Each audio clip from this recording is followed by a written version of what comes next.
Uncharted 4 stworzony przez Naughty Dog to gra, o której będziemy mówili latami. Doświadczenia estetyczne płynące z gry są niezwykle wysokie.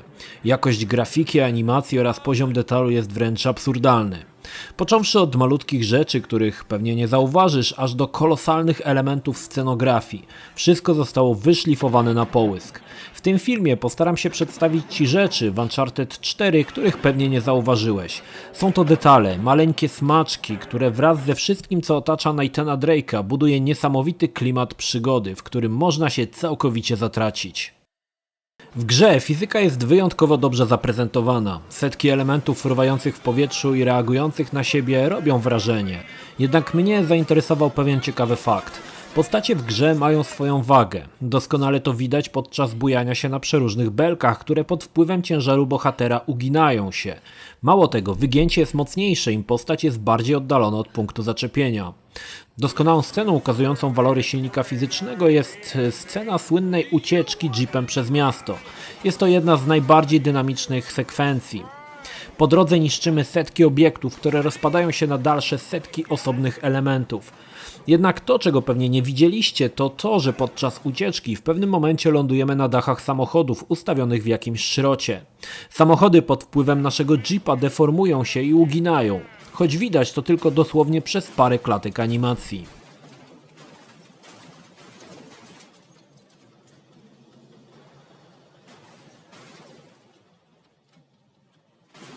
Kolejnym zachwycającym elementem są efekty cząsteczkowe. Jest ich dość sporo i często pojawiają się dość dyskretnie, na tyle szybko, że ciężko je zauważyć, a jednak są. Wybrałem scenę, kiedy Nathan jest podnoszony z wody na wyciągniku. To tutaj możemy zobaczyć pojedyncze krople, które spadają z jego kombinezonu. Warto również zwrócić uwagę na krople wody, które spływają po twarzy bohatera po zdjęciu maski. Jednak przywiązanie Naughty Dog do detali na tym się nie kończy. Jednym z fajnych elementów, których praktycznie nie widać, jest scena w Panamie. Nathan wspina się na górę wieży, z której widać całą panoramę miasta. W dali widać budynki, ulice. Jeśli jednak przyjrzymy się bliżej, po tych ulicach spacerują ludzie. Mają wielkość paru pikseli, a do tego poruszają nogami. Podobnych smaczków jest więcej. Podczas siedzenia na wyciągniku w tle widać poruszające się samochody, wozy policyjne i dostawcze. Jeszcze innym przykładem pietyzmu dewelopera jest scena w domu Nathana Drake'a. Jeśli przez chwilę popatrzymy w okno, zobaczmy faceta spacerującego z psem. Ta animacja występuje tylko raz w tym jednym momencie. To, że bohater posiada różne animacje kontekstowe, nikogo nie dziwi. Na przykład Nathan podczas podchodzenia do ściany często dotyka ją dłonią, czy jeśli wbiegniemy na drugą postać, postara się ją wyminąć, posiłkując się rękoma. Jednak na tym Naughty Dog nie przestało. W pewnych miejscach można znaleźć niewielkie kałuże z zatęchłą wodą, nad którą unoszą się małe muszki. Stając w niej, Nathan będzie próbował je odganiać lub rozgniatać na karku. Postać Nathana jest wykonana z niezwykłą dbałością o detale. Szczegóły ubioru, faktura materiału, szwy, napy, wszystko jest na swoim miejscu. Mnie natomiast zaciekawił zegarek na ręku bohatera. Jest to kolejny element, który dopieszczono w każdym calu. Choć zegarek nie pokazuje aktualnej godziny, to dbałość o taki detal jest godna podziwu. Podobnie można obejrzeć zegary na stroju nurka. Niestety, tamte zegary też nie są animowane. Jednym z bardzo ważnych elementów gry jest wiatr. Reaguje on na wiele elementów otoczenia, np. drzewa i krzaki, co jest dość oczywiste. Ale oprócz tego to wiatr porusza włosami bohaterów czy fałdami ich koszul. Ale na tym nie poprzestano. Niewielkie podmuchy wiatru możemy obserwować także na kałużach, gdzie woda marszczy się w charakterystyczny sposób. Warto również wspomnieć o podmuchach powietrza spowodowanych wybuchami. Najlepiej to widać podczas wrzucenia granatów w wysokie trawy. Po eksplozji źdźbła położą się na ziemi koliście od epicentrum wybuchu. Oprócz wiatru w grze ważny jest brud i błoto. Nathan zostawia ślady w błocie po przejściu czy przejechaniu jeepem. Brud i błoto reagują na ubranie Drake'a w zależności od podjętych przez nas akcji. Ubranie Nathana może inaczej wyglądać w cutscenkach. Błoto także osadza się na samochodzie, jak i jego kołach, jednak jest możliwe jego zmycie po przejechaniu pod wodospadem. Była ziemia, było powietrze, teraz pora na wodę. Woda w Uncharted to niezwykłe dokonanie i bez wątpienia to jedna z najbardziej realistycznych cieczy, jakie powstały.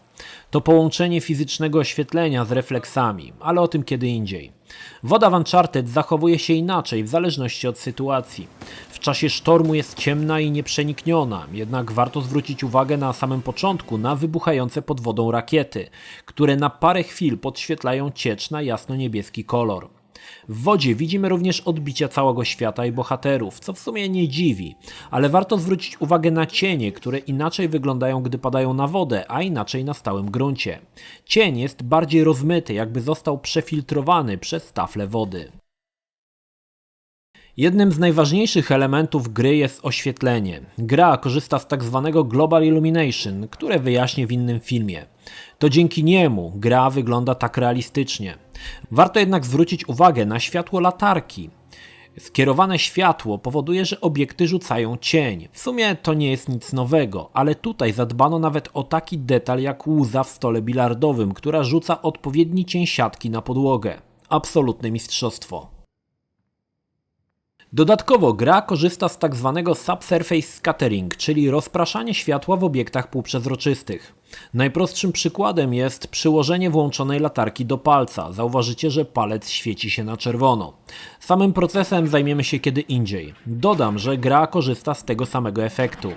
Warto popatrzeć na uszy bohatera, gdy stoi przed źródłem światła. Dzięki tej metodzie skóra bohatera wygląda tak realistycznie w różnym oświetleniu. W trakcie jednej ze strzelanin mamy możliwość ukrycia się za workami z piaskiem, czy też z przyprawami. Gdy zostaną one podziurawione kulami, zmniejszają swoją objętość, a zawartość wysypuje się na ziemię. Warto wspomnieć, że nie jest to predefiniowana animacja i w trakcie kolejnych strzałów worek jest wciąż poddawany deformacji przez kulę.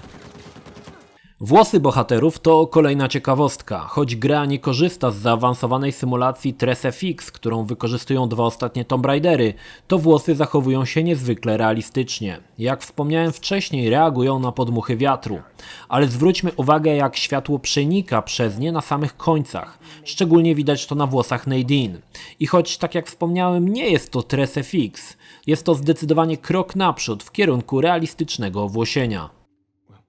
Jako że gra została stworzona przez studio wykupione przez Sony, nie dziwne, że znalazł się w nim niewielki product placement. Jednym z nich jest telefon Sony. Niby nic dziwnego, telefon jak telefon. Jednak jeśli przyjrzymy się mu dokładniej, gdy Nathan wysyła SMS-a, zauważymy, że ma on dokładną kopię systemu, jaka znajduje się w oryginalnym smartfonie. Detale, które przed chwilą poznaliście, to pewnie niewielka część z tego, co zawarli w twórcy w Uncharted 4. Przez kolejne miesiące będziemy poznawali kolejne analizy i smaczki, jakie zostały sprytnie wmontowane w grę, a niewidoczne dla niewprawnego oka. Poziom detali zawarty w grze jest iście niezwykły. Część z nich widzimy, część nie. Jednak to połączenie ich wszystkich powoduje, że dostaliśmy jedną z najbardziej zaawansowanych gier, jakie kiedykolwiek powstały.